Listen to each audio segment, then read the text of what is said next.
Alors bonjour, bienvenue à toutes et à tous pour un nouveau partage sur le thème de j'ai peur de réussir ma reconversion professionnelle.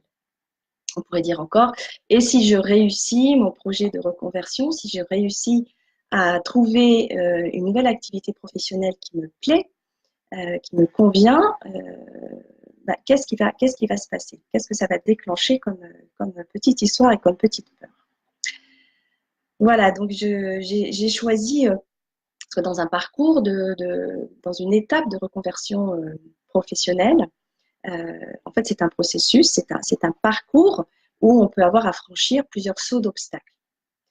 Et évidemment, on peut souvent penser que ce qui fait le plus obstacle, c'est le fait de ne pas savoir, de ne pas trouver ce pourquoi on est vraiment fait, de ne pas savoir quoi devenir d'autre, ou encore d'avoir trop de choix et de pas être sûr de faire le bon choix d'une activité professionnelle dont on puisse vivre.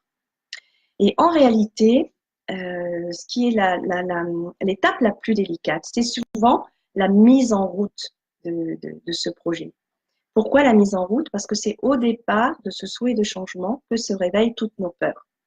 Que ce soit la peur de l'échec, que ce soit la peur du regard des autres, que ce soit la peur de ne pas en vivre ou la peur de ne pas savoir comment s'y prendre. Voilà. Donc aujourd'hui, j'ai choisi de partager autour et de vous inviter à interagir autour du thème de j'ai peur de la peur de la réussite. Bonjour, la première participante, Lo Fidèle, bienvenue et j'espère que oui, d'autres vont arriver, se joindre à nous.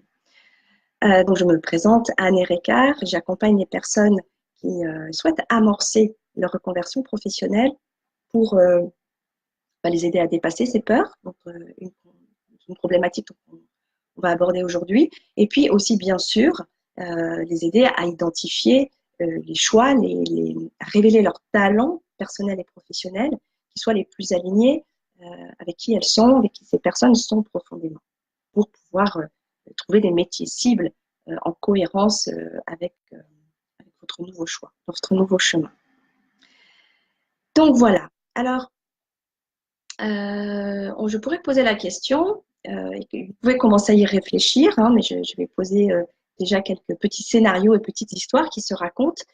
Si je réussis ma reconversion professionnelle, eh bien, je vais être grand, je vais être grande, et je vais prendre ma place. Et vous savez, c'est un peu l'image, on pourrait dire, d'une table de réunion où on a le président, hein, et puis on a les différents participants, ou encore une table de réunion de famille où vous êtes à la place des convives, et puis il y a cette place du chef de famille, vous savez, le fameux bout de table. Et c'est cette place de bout de table qu'on va prendre si on choisit vraiment d'occuper sa véritable place. Et ça peut faire peur parce que cette place, c'est le fauteuil en cuir ou voilà, c'est quelque chose qui suppose que vous allez, qui est un signe de pouvoir, un signe de grandeur, un signe de puissance. Et tous ces mots, puissance, pouvoir, ça peut renvoyer, toucher à l'éthique, ou ça peut renvoyer à une peur de rayonner, à une peur de briller, peut-être même à une peur de faire de l'ombre. Voilà, donc il y a derrière cette place, cette grande place à prendre, eh ben, la peur de l'occuper avec tout le mérite que ça engendre. Donc ça, voilà, c'est une première histoire, petite histoire qu'on peut se raconter. Si je réussis, voilà, je vais tout d'un coup, je vais être grande et je vais devoir prendre cette place et l'occuper. Une autre petite histoire qu'on se raconte, qui peut nous freiner, c'est si je réussis, je vais être libre.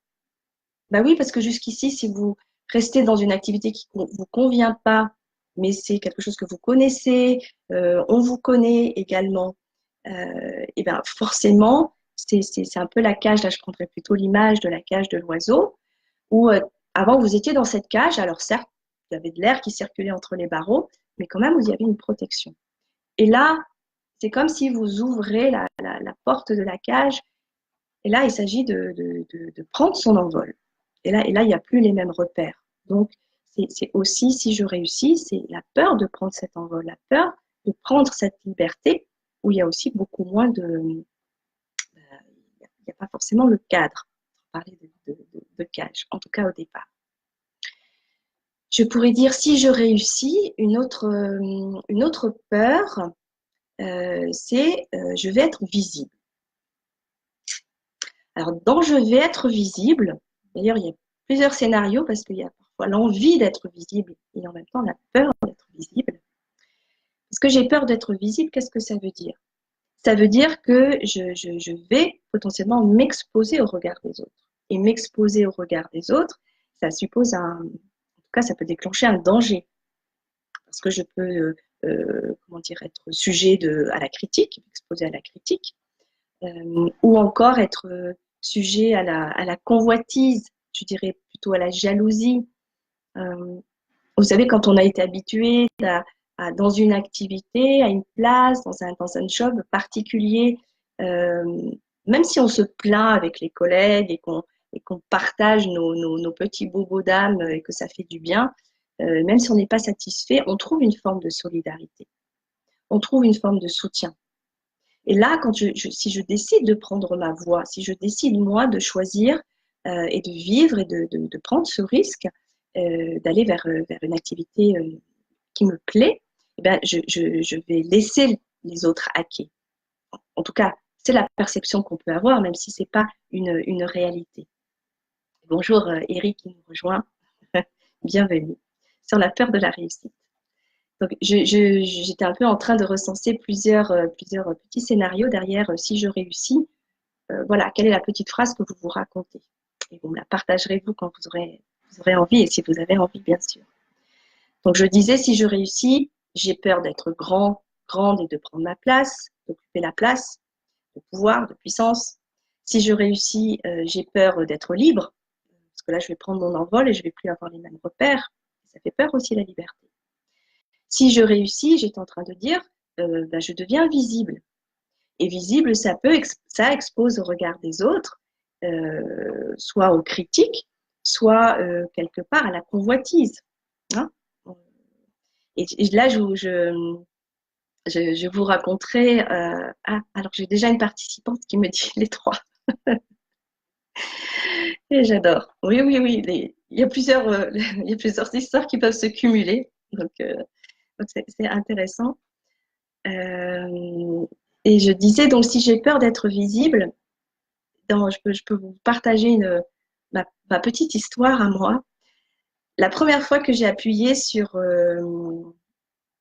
une publication, mes premières publications me concernant sur ma nouvelle activité, on pourrait penser que quand on est derrière l'écran, on se sent protégé, c'est qu'un écran. C'est vrai quand peut-être on est juste en interaction, qu'on commande des publications, d'autres, etc., qu'on exprime un avis, ce qui est déjà un engagement. Mais je peux vous assurer que quand il s'agit de sa propre communication, on est vraiment dans une autre posture. Et je revois cette image, je vous assure, c'était vraiment ça. Quand j'ai appuyé sur le bouton Enter de publier, j'avais l'impression que j'allais appuyer sur un détonateur et que j'allais provoquer un tremblement de terre. Alors, a priori, non, je n'ai pas déclenché ce tremblement de terre, même si j'ai eu un bon tremblement de cœur. Mais j'ai vraiment j'ai tremblé encore quelques minutes après, parce que il y avait cette peur d'être visible, c'était de me dire, mais tout d'un coup, là, je passe des coulisses au feu des projecteurs. Et comme un public, là, je me lance et je ne sais pas qui me reçoit, qui me voit. Voilà, je suis visible. Donc, même si on a envie d'être vu, reconnu, surtout d'être vu, visible sur sa nouvelle identité ou sa nouvelle occupation, il y a cette peur-là. C'est vraiment réel et tangible. Si je réussis, alors on l'a évoqué, hein, il y a aussi j'ai peur de gagner de l'argent. Je vais gagner de l'argent. Et ça suppose que je mérite et que j'assume mon succès. Et c'est d'autant plus vrai quand on reconnaît et quand on va à la recherche de ses talents naturels, de ses dispositions, de ses facilités, quand on recontacte quelque chose qu'on sait faire plus facilement, plus habilement que les autres, ou différemment des autres, on a souvent l'impression que c'est tellement facile et tellement évident que ça ne mérite pas forcément d'en faire commerce. Et ça touche beaucoup les métiers, enfin, notamment les métiers de la relation d'aide, les métiers d'artiste également, et puis certainement plein d'autres. J'ai Eric qui nous partage. Il existe dans la reconversion professionnelle 3 peurs. La peur de réussir, la peur de l'échec. Oui, je le partageais la semaine dernière. Il y avait la peur de l'échec, qui sont quelque part les 2 revers d'une même médaille, mais qui expriment vraiment des sensations, des réalités différentes, qui peuvent tout à fait se compiler. Et puis celle d'explorer. Oui, tout à fait, Eric. Si tu veux partager quelque chose, parce que c'est peut-être ce que toi tu as vécu, rencontré, ou dans ta propre histoire, ou dans ta vie d'accompagnant, je crois. Oui, effectivement, la peur d'explorer. Et peut-être même la peur moi j'ajouterais en lien avec la peur de réussir, puis avoir la peur de trouver des trésors. La peur de réouvrir un coffre, un coffre à trésors, de trouver des pépites et se dire ah voilà, c'est là. Donc ça demande de franchir aussi des étapes et des caps. Donc voilà, je parlais de la peur d'être visible, la peur de gagner, de gagner sa vie, de faire de l'argent, de mériter une contrepartie, une valeur financière à sa valeur ajoutée. Et puis je formulerai aussi, si je réussis, j'ai peur d'être reconnue. Et c'est encore une autre dimension, que j'ai peur d'être vue, ou j'ai peur d'être visible. Donc j'ai peur d'être reconnue. Il y a quelque chose qui se joue de l'ordre de je suis pas aussi extraordinaire, je suis pas aussi talentueuse que les autres me voient ou croient me voir. Là, on retouche à plus un syndrome de l'imposteur, qui est ce sentiment de mériter sa place, de l'occuper et finalement de l'assumer vraiment. Alors, merci pour vos premiers partages. Est-ce que vous avez, c'est des petites phrases plus personnelles qui viennent? Et bienvenue à Irina, qui nous rejoint. Enchantée, Irina, de te voir arriver avec nous sur ce sujet rapidement. Je rappelle si je réussis ma reconversion professionnelle, eh bien, qu'est-ce que je me raconte comme petite histoire? C'est-à-dire, qu'est-ce que je vais me dire?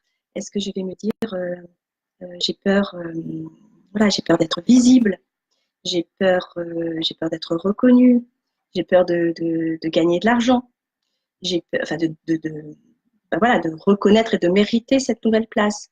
J'ai peur je disais, de prendre la place, d'être grand, d'occuper la place, l'image d'une table de réunion où il y a le fameux bout de table, le siège, le fauteuil est plus grand, plus imposant, qu'une place de pouvoir, de puissance.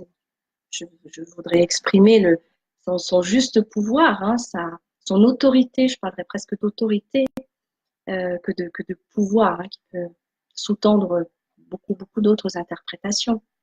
Ou j'ai peur, je ne sais plus ce que je vous ai partagé, j'ai peur d'être libre, parce qu'il y a aussi cette image de la cage d'oiseau où on va se libérer et voler de ses propres ailes, et finalement la cage était quand même bien rassurante, malgré ses barreaux.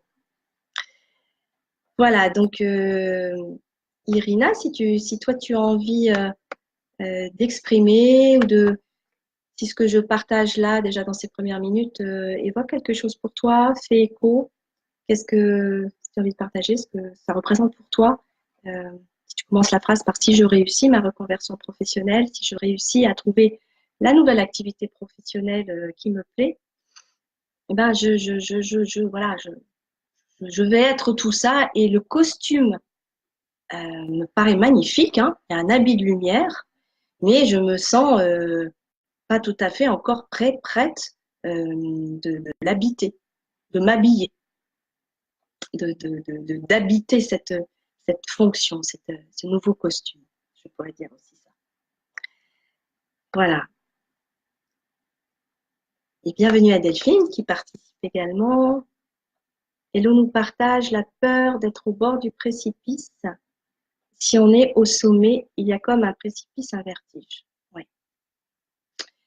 Oui, alors ça, effectivement, c'est aussi une image qui parle de euh, qui peut faire penser que réussir, c'est faire le grand saut. Alors effectivement, il y a une partie pour avancer, ça suppose bien d'aller quitter le quai. Je préfère moi l'idée peut-être du quai, du port de bateau, qui est peut-être plus doux, cette idée d'aller voguer sa voile, de prendre la conduite de sa goélette, par exemple. Parce que c'est vrai que l'idée du précipice, du sommet de la montagne, ça engage, mais c'est une image hein, qui est tout à fait là, hein, qui est souvent là, qui est un peu de faire un grand saut, et ça suppose un saut dans l'inconnu, peut-être parfois même sans parachute. Et ça, effectivement, c'est le danger, même si pour certains, bah, y a des sauts comme ça hein, qui font partie de leur propre chemin, de leur propre façon d'avancer et de lâcher le bord, ou lâcher le bord de la piscine. Euh, donc, tout à fait. Dans la peur de réussir, c'est j'ai peur de prendre mon envol et d'être en vertige. La hauteur, c'est aussi merci pour ce partage. Il y a aussi l'idée de hauteur, parce que ou de grandeur, hein, je disais tout à l'heure, j'ai peur d'être grande, j'ai peur euh, d'être dans ma puissance ou dans mon autorité. Il y a aussi, j'ai peur d'être à la hauteur. J'ai peur d'être enfin à ma hauteur. Parce que passer de petit à grand, ça suppose de reprendre sa véritable hauteur. Et parfois, notre propre hauteur, elle peut nous donner le vertige. Donc, c'est aussi une belle image. Oui, tout à fait. L'eau compléter en disant et quoi après? Parce que ça touche effectivement à la peur de l'inconnu.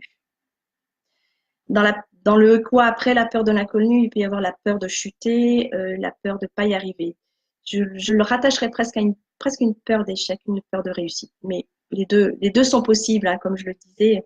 Peur de réussir et peur de l'échec, ça peut parler d'une même réalité selon les personnes, évidemment. Et bienvenue à Joël. Je suis ravie de t'accueillir sur ce thème de j'ai peur de réussir.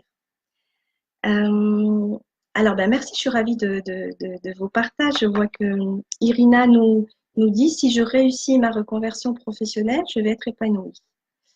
Et oui, je serais donc tentée de dire et si je suis épanouie, de continuer le questionnement de la petite histoire qu'on se raconte. Et si je suis épanouie, alors, qu'est-ce qui se passe? Euh, Est-ce que j'ai le droit de me sentir bien dans une activité professionnelle? Ça peut être cette petite histoire-là. Ou est-ce que voilà, est-ce que je me reconnais dans cette partie de moi qui peut être joyeuse, légère, vivante? Parce qu'on associe souvent, euh, même si c'est une activité professionnelle épanouissante, on peut y associer cette notion de devoir, cette notion voilà, de sérieux. Derrière épanoui, il peut y avoir une sensation waouh, de liberté, d'agilité, de souffle et de respiration qu'on a du mal à associer avec le plaisir, à associer avec le devoir, avec la fonction professionnelle. Donc j'ai peur d'être épanouie. Voilà, ça peut être ça peut être une des petites histoires. Ou peur de ne pas m'en sortir. Ravie de voir les commentaires. Irina ajoute peur de ne pas m'en sortir financièrement. Oui, je le partageais au départ. Effectivement, dans j'ai peur de réussir, j'ai peur de gagner ma vie avec ce talent. Parce que si c'est finalement quelque chose qui me plaît, ça renvoie forcément, très souvent à un talent, à quelque chose qui est plus fort, je dirais, qui s'ajoute en tout cas à la compétence, à la seule expérience. C'est quelque chose de plus personnel, de plus profond, qui nous relie à quelque chose de joyeux, de chaud, de léger. Et on trouve ça tellement même personnel qu'on peut avoir du mal à le relier à l'argent, à la récompense financière. Et là, on touche à la valeur. La valeur, c'est très juste. Et puis Delphine nous dit, on peut avoir peur d'être enfin soi-même. Bah oui, ça rejoint. Merci Delphine, merci Irina, merci à toutes parce que vous, je remarque que vous faites écho en fait dans vos différentes histoires parce que être enfin soi-même, je vais en venir justement à cette clé qui est, c'est pas simplement se connaître, mais c'est se reconnaître. Et ça peut rejoindre l'idée de la hauteur, parce que être enfin soi-même, c'est être enfin complet. Et c'est surtout être enfin, oser enfin se présenter au monde de cette façon-là. Parce que c'est vraiment deux étapes. Se reconnaître, se connaître dans tout son potentiel, c'est déjà une exploration. Et ça peut faire peur, hein, comme le disait Eric.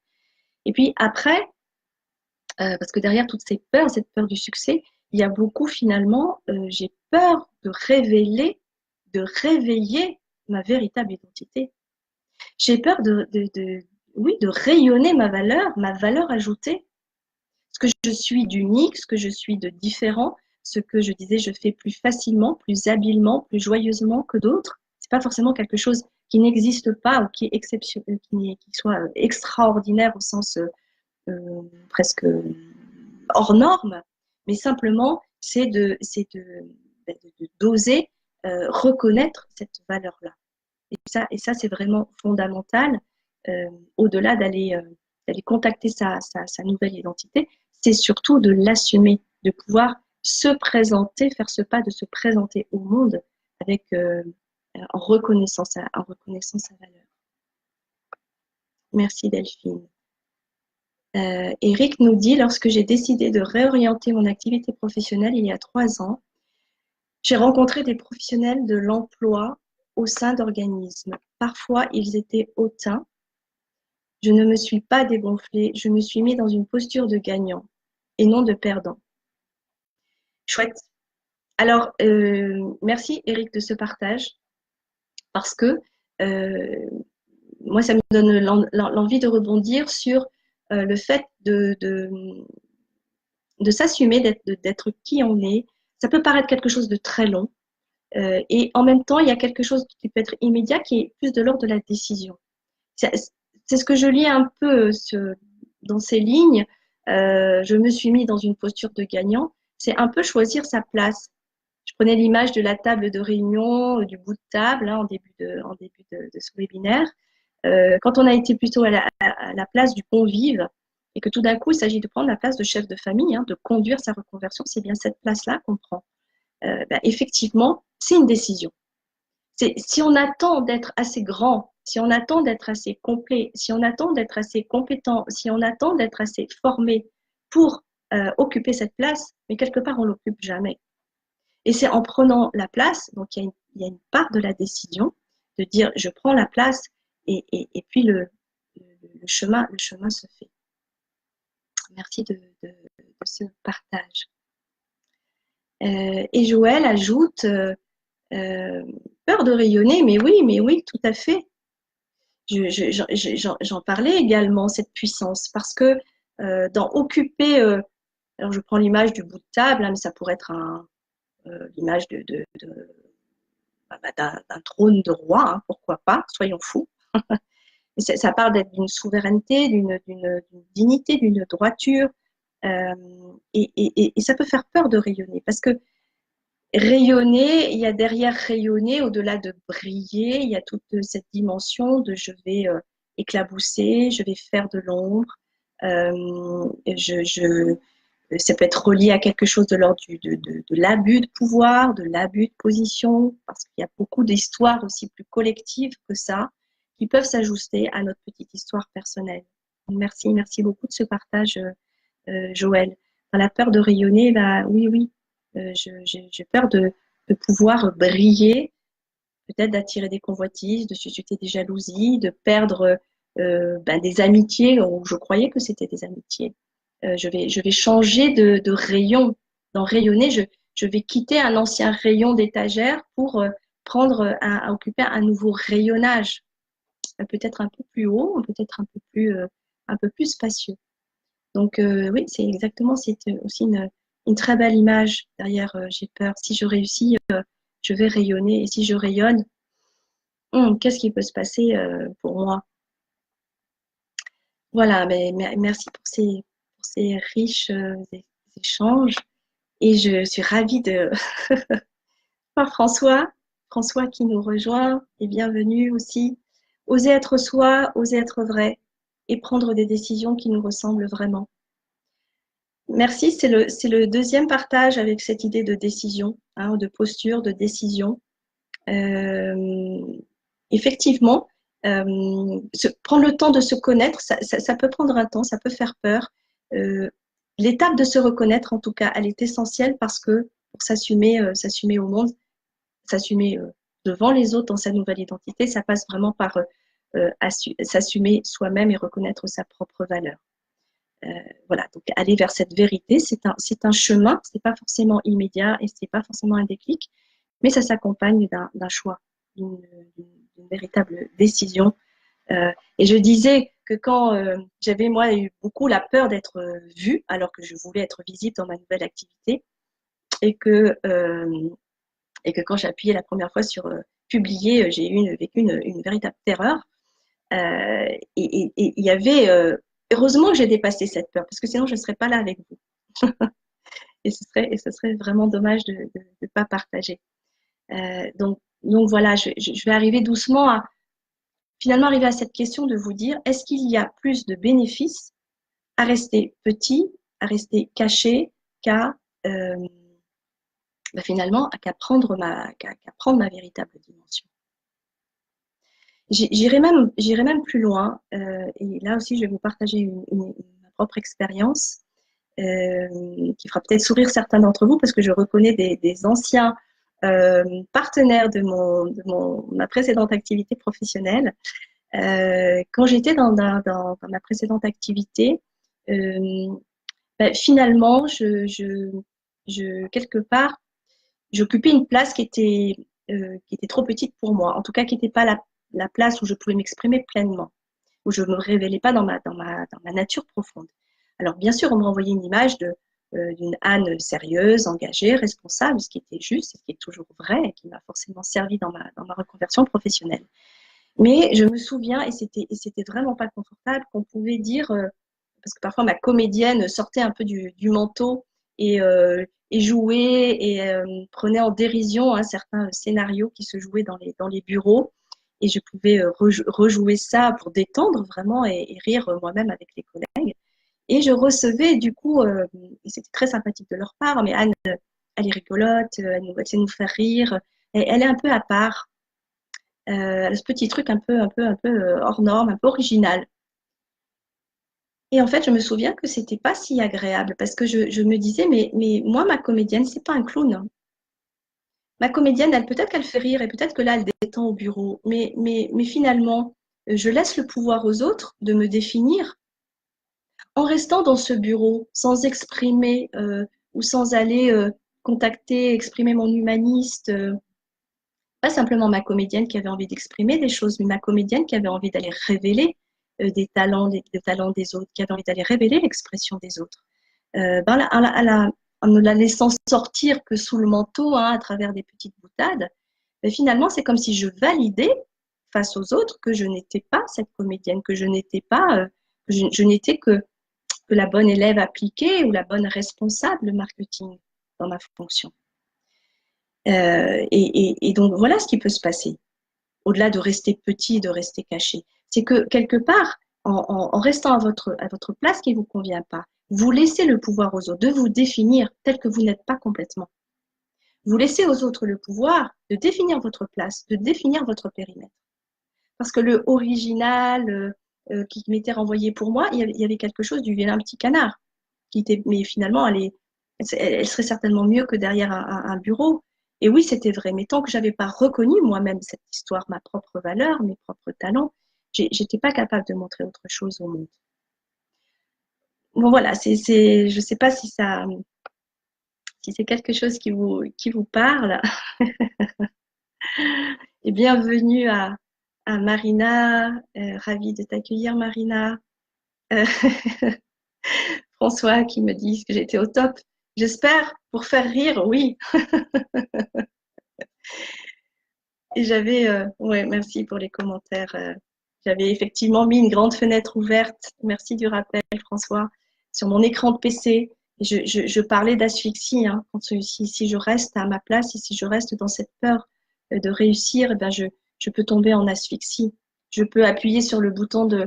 Je vais continuer ma semaine. Je vais appuyer sur le bouton de l'ascenseur et sentir comme un nœud de cravate qui m'étreint là, qui me serre à la gorge, ou comme effectivement une envie d'ouvrir les fenêtres au bureau. Moi, c'était vraiment physique, c'était devenu physique. Et comme je ne pouvais pas en open space ouvrir les fenêtres au bureau, j'avais vraiment mis une fenêtre ouverte sur mon écran d'ordinateur. Merci de ce joyeux rappel, François.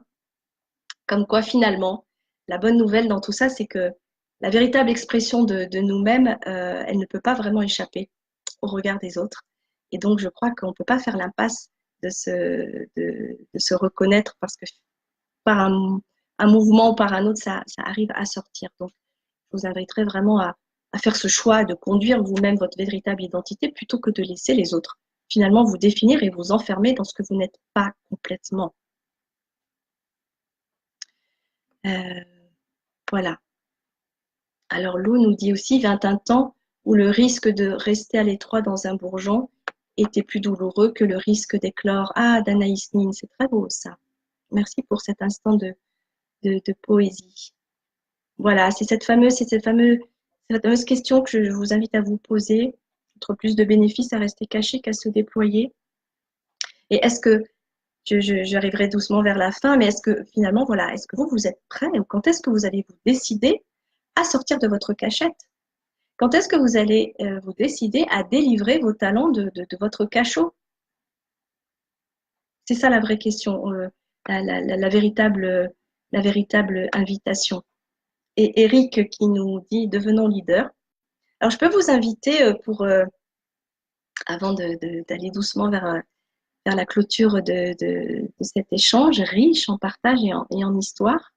Vous pouvez faire ce petit exercice de sentir que vous posez votre couronne sur votre tête.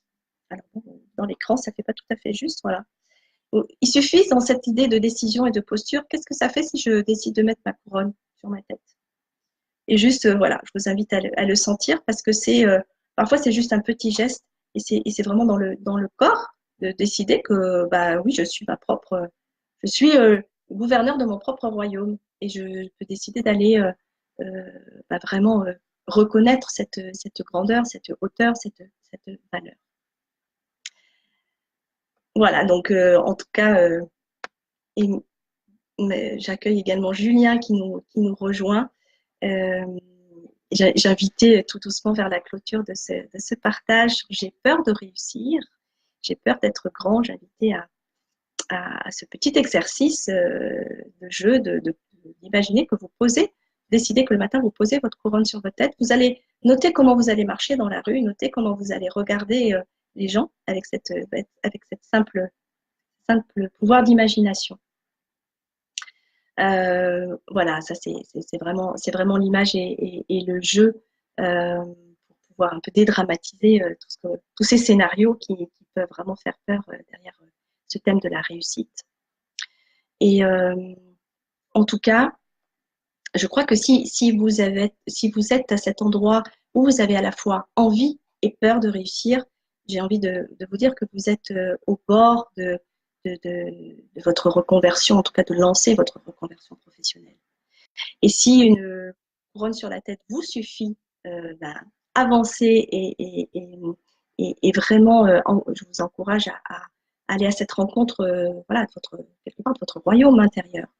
Et si vous sentez plutôt le besoin, l'envie de vous faire accompagner, je peux vous aider justement à vous aider à déjouer tous ces scénarios qui viennent nous saboter finalement dans notre choix et notre envie de réussite professionnelle, de nouvelles réussites professionnelles. Et puis aussi justement Dans, avec les personnes que j'accompagne, je les aide à aller explorer leurs talents et surtout à les reconnaître, à assumer cette valeur, à pouvoir les reconnaître, se mettre à sa propre hauteur de soi-même pour pouvoir ensuite s'exprimer face au monde et quelque part dépasser ses peurs, ou en tout cas faire avec ses peurs d'aller vers son succès, qui peut vouloir dire voilà, rayonner, irradier, euh, prendre toute sa place, euh, euh, faire profiter au monde de vos talents. Parce que le monde est orphelin de vous. Donc moi, je crois qu'on a tous un talent, on a quelque chose à donner. Et ce quelque chose, il a une valeur suffisante pour en vivre. Voilà, donc c'est bien le sujet. En tout cas, je suis ravie de tous ces partages. Et si vous avez envie, soit de mettre un commentaire, merci, de mettre un commentaire, de compléter vos impressions, vous pouvez le faire sous le post de ce live, que je rediffuserai évidemment. Et si vous souhaitez me contacter, pour ceux et celles qui sont prêtes à enclencher un accompagnement, vous pouvez également me contacter en messagerie privée ou sur mon adresse mail professionnelle. C'est avec grand plaisir que je prendrai évidemment d'abord un temps d'échange avec vous. Merci vraiment à toutes et à tous de vos riches présences. Voilà. Et je serai ravie de vous retrouver la semaine prochaine pour un nouveau thème sur une nouvelle problématique. Et j'en profite pour finir, si vous avez vous-même une problématique que vous voulez voir traitée ou partagée dans un live, vous pouvez aussi tout à fait l'ajouter en commentaire sous ce webinaire. Il me reste à vous souhaiter une excellente soirée. Et puis, vous pouvez aussi partager vos expériences de couronne, si vous le souhaitez, aussi en complément et en différé. Je vous remercie et vous dis à tous et à toutes à très bientôt. Au revoir.